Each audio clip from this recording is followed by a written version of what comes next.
Hi guys, sorry I had to go inside and record the rest from inside because my phone was getting hot outside and it's been really warm here in Connecticut. But as I was explaining, um we had all of our touch devices in the ground, and I was actually live streaming this for everybody. I was live streaming throughout the night about the places that we were going to. And we set out our touch devices, our lanterns and everything, and from the moment that we arrived in Shelton at the reservoir, all of our touch devices were going off, all the lanterns, after we walked away from it. We were nowhere near. And we can't debunk it and say that it was a car because nobody was around that road.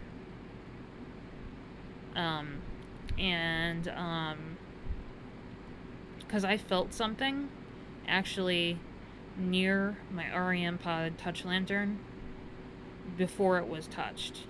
I felt something right then and there, right near it.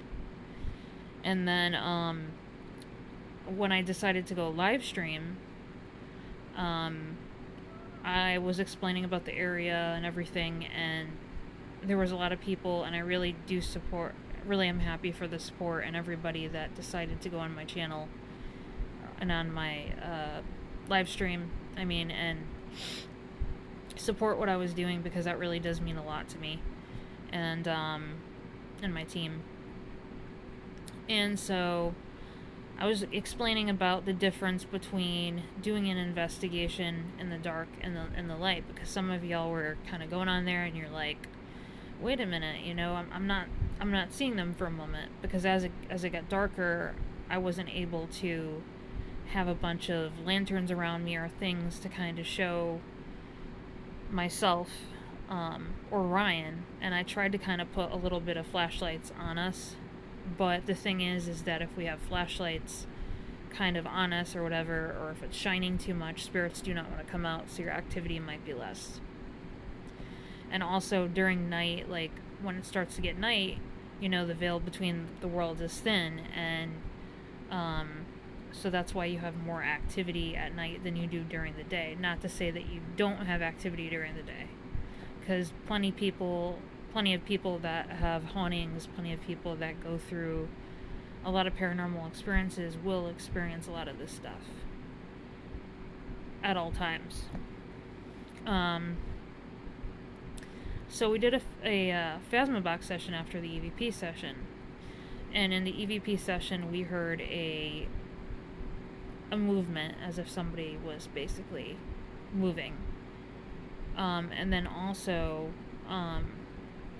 when we decided to do the phasma box session and we turned it on, that's when we started to get, everybody started to talk, and we asked questions relating to the area on there. And I said, is the activity, when we're asking, is it related to the Laurel Heights, or whatever, we're like, are you, and then it said patient. We got the answer patient on the phasma. And then there was one lady who was coming through, and she was very, like, a lot of positive energy, because often when we use phasma box, you're gonna have other people come through, and this young girl, and she's like, what's up? Like, we're like, oh, positive energy, like, who are you, why are you talking to us? But we didn't get an answer on that. And then on the Ryan's fingers started to feel like they were getting burnt or punctured, and on the ovilus it was stating that his fingers were burned, and then it would say puncture.